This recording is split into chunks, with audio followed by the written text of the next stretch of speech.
এবার সরাসরি নিজের অবস্থান তুলে ধরলেন উপদেষ্টা আসিফ মাহমুদ। পদত্যাগ করেন যুব ও ক্রীড়া মন্ত্রণালয়ের উপদেষ্টা আসিফ মাহমুদ সজীব। এইখানে আবার দেখতে পাচ্ছি তার উপর ভয়াবহভাবে আক্রমণ করা হয়েছে এবং এই জন্যই সে পদত্যাগ করতে আপনারা দেখবেন। এদিকে আজ উপদেষ্টা আসিফ মাহমুদ কঠিন একটি সিদ্ধান্ত নেন। জনগণের তুপের মুখে পড়ে পদত্যাগ করতে বাধ্য হয়েছেন। দেশের প্রতিটা জনগণ আবারও রাজপথে নামে, সে যেন গৃহযুদ্ধের পরিস্থিতি চলছে। আসিফ মাহমুদ সে ফুটপাত থেকে জামা কাপড় প্যান্ট শার্ট জুতা কিনে পড়তো, সে এখন কোটি টাকার গাড়ি চলে, এটা কোথা থেকে পাবে? এই চাঁদাবাজ সন্ত্রাস দখলবাজের প্রধান আপনি 24 ঘন্টার মধ্যে তাকে ধরে আইনের আওতায় আনেন। আজকে ভয়ঙ্কর সংঘর্ষ হয়েছে আসিফ মাহমুদ সজীব ভুইয়ার বাবার সমর্থকরা এবং তাদের প্রতিপক্ষ। নির্বাচনের দিনক্ষণ নিয়ে বিএনপিকে বুঝতে না দিয়ে ডক্টর ইউনূস অসাধারণ রাজনীতি করছেন। বিএনপি বুঝতে পারছে না, না বুঝেও ভান ধরছে, না ঘোল খাচ্ছে। That's great question. সরকারের এক্সিট রুট কি, অথবা সরকারের নির্বাহী প্রধান হিসেবে নোবেল বিজয়ী অধ্যাপক ডক্টর মোহাম্মদ ইউনূস কোন প্রক্রিয়ায় ক্ষমতা হস্তান্তর করবেন, কার হাতে ক্ষমতা হস্তান্তর করবেন, তার সসম্মানে নিজের জায়গায় ফিরে যাওয়ার কোনো সহজ পথ আছে কিনা? ভারত সিদ্ধান্ত নিয়েছে আওয়ামী লীগ সরকারকে আবার ক্ষমতায় আনার জন্য যত রকমের সাহায্য সহযোগিতা দরকার সবে তারা দিবে। বাংলাদেশকে এই ইউনূস, এই এনসিপি গংকে, এই মৌলবাদী গোষ্ঠী জামাত শিবিরকে হটিয়ে একটা বিরতি দিয়ে আবারও সংঘবদ্ধ হচ্ছে আওয়ামী লীগের নেতাকর্মীরা। হামা মামলার ভয়ে এতদিন গা ঢাকা দিয়ে থাকলেও এখন তারা ঝটিকা মিছিল দিয়ে প্রকাশ্যে আসতে শুরু করেছে। হ্যাঁ, একদিকে আওয়ামী লীগ কর্মীরা প্রকাশ্যে আসতে শুরু করে, অন্যদিকে উপদেষ্টা আসিফ মাহমুদের বিষয়ে দেশের মধ্যে অনেক তুলপাড় ঘটনা ঘটে। সাধারণ মানুষরা রাজপথে নেমে যায়, তার বিরুদ্ধে আন্দোলন করে, প্রতিবাদ করে এবং তাকে এক প্রকার তুপের মুখে ফেলে কঠিন একটি সিদ্ধান্ত নিতে বাধ্য করে। দর্শক শ্রোতা, উপদেষ্টা আসিফ মাহমুদ সর্বশেষ কি করেন এই নিয়ে বর্তমান সরকার ডক্টর ইউনূসও যে অনেক বিপদের মুখে পড়তেছেন। মানে ডক্টর ইউনূসের আন্ডারে একজন উপদেষ্টা, কেন তার বাবা এই দুর্নীতিগুলা করবে, চাঁদাবাদীর সাথে জড়িত থাকবে, এইটা নিয়ে তার এলাকার মধ্যে অনেক কিছু হয়েছে। গাইজ, এই বিষয়গুলো পর্যালোচনা করে আমার অনেক তথ্য এবং ভিডিও পাই। সর্বশেষ উপদেষ্টা আসিফ মাহমুদ কি করে বা এই নিয়ে ডক্টর ইউনূস কি কি সিদ্ধান্ত নিতেছেন এবং দেশের প্রত্যেকটা মানুষ যে কেঁপেছে, এই মানুষগুলা কি কি করতেছে রাজপথের মধ্যে, আপনারা সবকিছু দেখতে পারবেন এই একটি ভিডিওতে। আসুন আমরা কথা বাড়াচ্ছি না, আমরা সরাসরি ভিডিওর মূল আলোচনায় চলে যাচ্ছি। আজকে ভয়ঙ্কর সংঘর্ষ হয়েছে ইউনূস সরকারের প্রভাবশালী উপদেষ্টা আসিফ মাহমুদ সজীব ভুইয়ার বাবার সমর্থকরা এবং তাদের প্রতিপক্ষ বিএনপি নেতা শাহ মোফাজ্জল হোসেন কায়কোয়াদের সমর্থকদের মধ্যে। বিএনপির নেতৃবৃন্দের অভিযোগ, প্রশাসনকে নগ্নভাবে কাজে লাগিয়ে বিএনপির উপর হামলা করেছে আসিফ মাহমুদ সজীব ভুইয়ার সমর্থকরা, অর্থাৎ তার বাবার সমর্থকরা। ঘটনার উৎপত্তি কদিন পূর্বে যে নির্মম নির্যাতন হয়েছে মুরাদনগরে, সেই ভয়ঙ্কর ঘটনাকে ঘিরে দোষ একে অপরের ঘাড়ে চাপিয়ে দিচ্ছে। তবে শিখা রানী নামক একজন টিচার, তিনি প্রকাশ্যেই বলেছেন আসিফ মাহমুদ সজীব ভুইয়ার হুকুমে এগুলি হয়েছে। তিনি এই আশঙ্কার কথা বলেছেন যে তার নাম বলার পরে পরিণতি আমার কি হবে জানি না। সেখানকার হত্যাকাণ্ড, সেখানকার নির্যাতন নিয়ে সারা দেশে ব্যাপক আলোড়ন সৃষ্টি হয়েছে। বিএনপির স্থানীয় নেতৃবৃন্দ সহ কেন্দ্রীয় নেতৃবৃন্দ তীব্র ক্ষোভ প্রকাশ করেছেন। কিন্তু এই ক্ষোভটা আপনাদের আগে কেন মনে পড়ল না?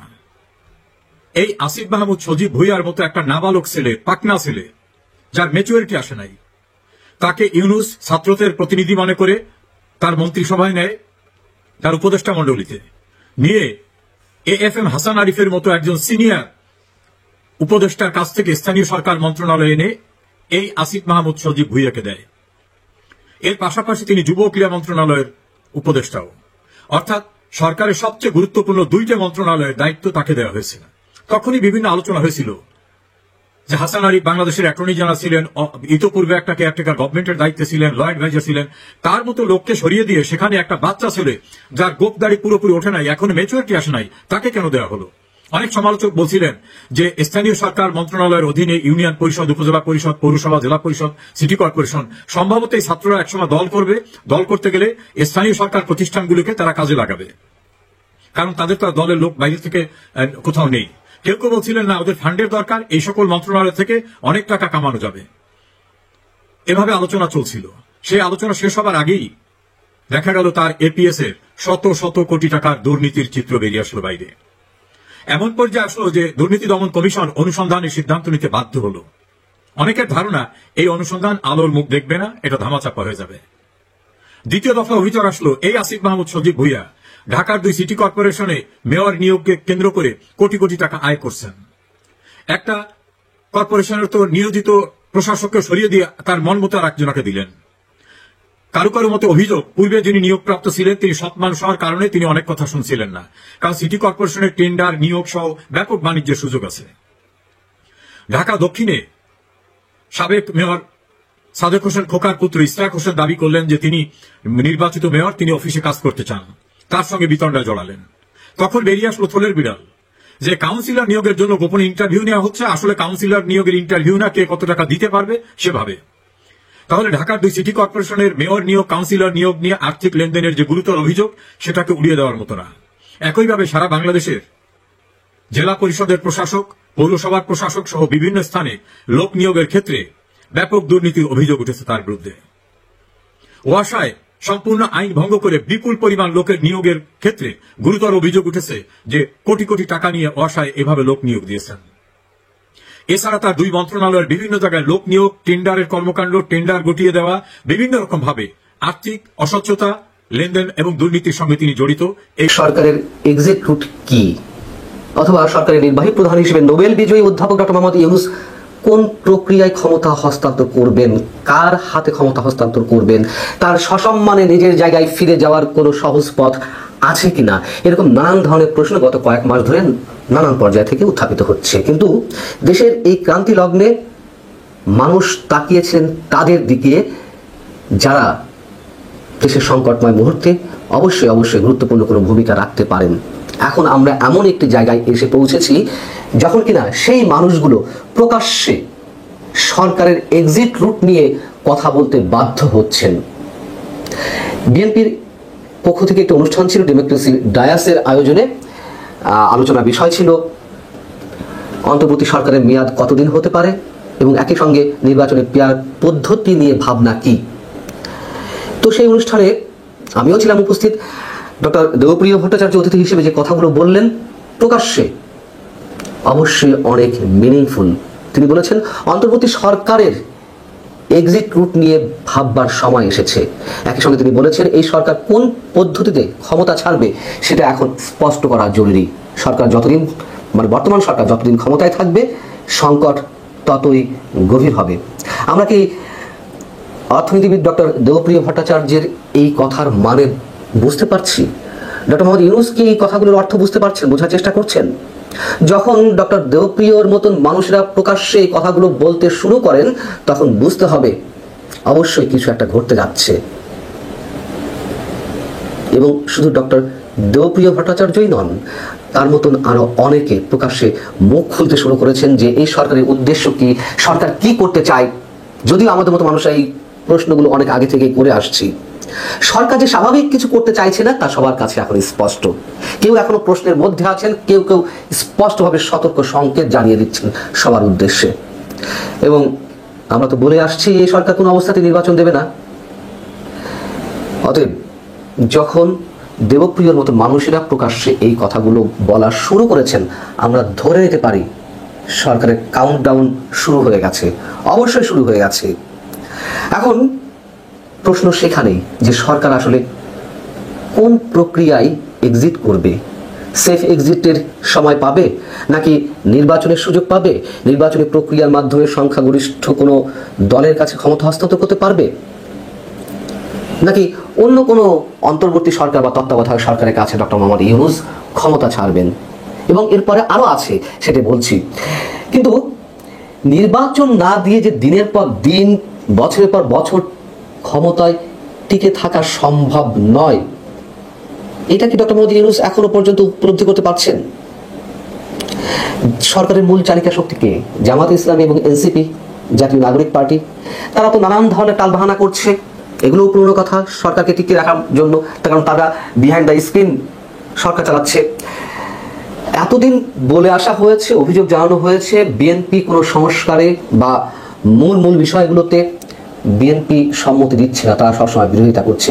আজকে এন্ড অফ দ্য ডেতে এসে কি শোনা যাচ্ছে, কি জানতে পারছি আমরা, যখন কিনা 31শে জুলাই জাতীয় ঐকমত্য কমিশন, কথিত কমিশন, আর একটা আমি সবসময় বলে আসছি নাটকের আর এক কমিশন, যাই হোক, তারপরও তারা একটি খসড়া দিতে যাচ্ছে এই যে কয়েক মাস ধরে নানান ধরনের আলোচনার সমস্যার কোন পদ্ধতি হবে, কি কি বিষয়ে সমস্যা হবে, বিভিন্ন রাজনৈতিক দলগুলোর সঙ্গে যে আলোচনা এবং সবাই যে জায়গাগুলোতে কমন সাড়া দিচ্ছে অধিকাংশ রাজনৈতিক দল, সেইগুলো আসিফ মাহমুদ সে ফুটপাত থেকে জামা কাপড় প্যান্ট শার্ট জুতা কিনে পড়তো, সে এখন কোটি টাকার গাড়ি চলে, এটা কোথা থেকে পায়? এই চাঁদাবাজ সন্ত্রাস দখলবাজের প্রধান আপনি 24 ঘন্টার মধ্যে তাকে ধরে আইনের আওতায় আনেন। বিশ্ববিদ্যালয় বাংলাদেশে ধ্বংস হয়ে গেছে, মেধাবী ছাত্র আর সেখানে যেতে চায় না, তারা অল্পের মধ্যে নেতা হতে চায়, অল্পের মধ্যে সন্ত্রাসী করে টাকা আদায় করতে চায়, চাঁদাবাজি করতে চায়, 50 লক্ষ টাকার চাঁদা। সবিনয় আপনাদের মাধ্যমে আবেদন করব, ডক্টর মোহাম্মদ ইউনূস, আপনার কিন্তু আগে বাতাস লাগে নাই, কানে পানি যায় না, আপনার শরীরে এখন একটা ঝাঁকা লাগার কথা। আপনি এই বাংলাদেশে রক্তের উপর প্রধান উপদেষ্টা হয়ে বিশ্ববরণ্য একজন ব্যক্তিত্ব, ডক্টর মোহাম্মদ ইউনূস নোবেল বিজয়ী, এই চাঁদাবাজ সন্ত্রাস দখলবাজের প্রধান আপনি। আপনি কেন প্রধান বলতেছি, আপনি আজকে এই ছাত্রদের রাজনীতি করার সাহস, উজ্জীবিত এবং সবকিছু দেখিয়ে পথ দেখিয়ে আপনি ক্ষতি করেছেন শিক্ষা অঙ্গনের। আপনি আজকে বাংলাদেশের মেধা শূন্য অবস্থা। আজকে দেখেন যে স্কুল কলেজ বিশ্ববিদ্যালয়ের ছাত্ররা এই সমস্ত পড়াশোনা অধ্যয়ন তারা শেষ না করে তারা এখন তাদের পিছনে ঘুরতেছে। কেন? তাদের মধ্যে ক্ষমতার লোভ, তাদের অর্থের লোভ, তারা বিভিন্নভাবে অনৈতিক কাজ করার লোভ।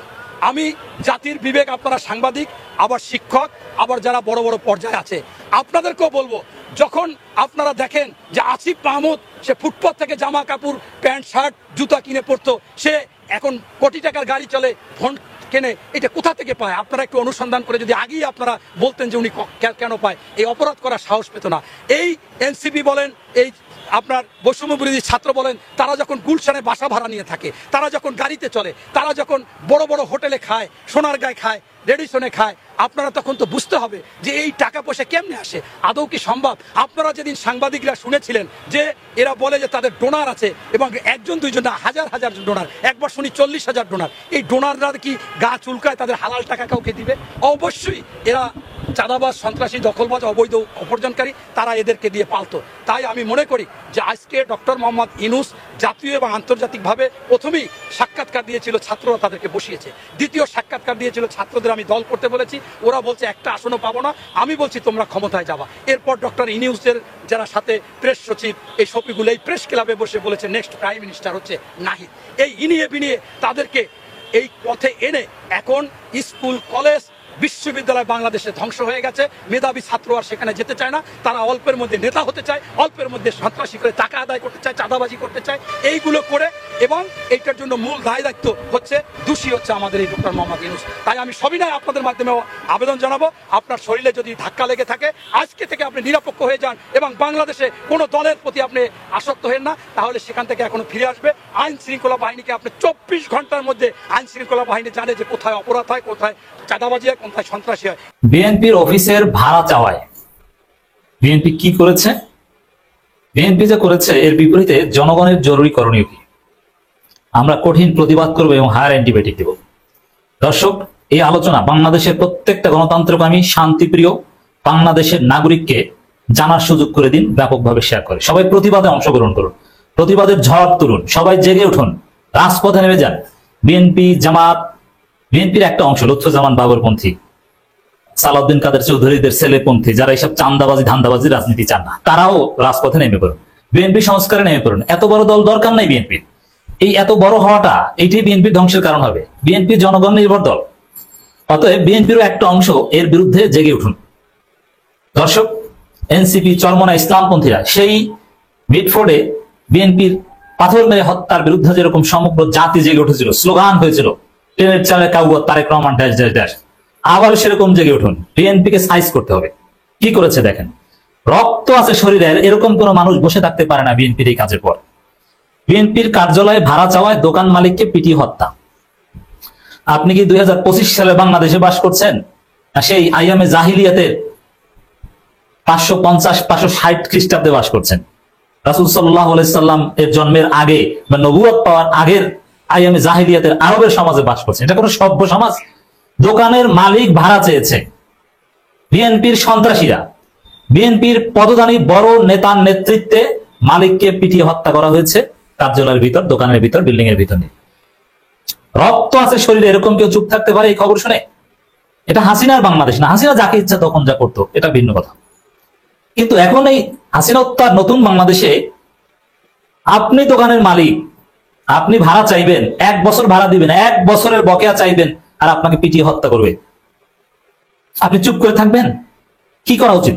বাংলাদেশের জনগণের শরীরে যদি রক্ত থাকে, জেনজি তরুণ প্রজন্মের শরীরে যদি রক্ত থাকে, আমি তো মনে করি বিএনপির একটা কার্যালয়ের 1 বছরের বকেয়া ভাড়া চাওয়ার প্রতিবাদে বিএনপি মালিককে হত্যা করেছে, তার প্রতিবাদে বিএনপির কমপক্ষে 1000 কার্যালয় মুহূর্তে আগুন দিয়ে জ্বালিয়ে দেওয়া হয়েছিল, যদি শরীরে রক্ত থাকে।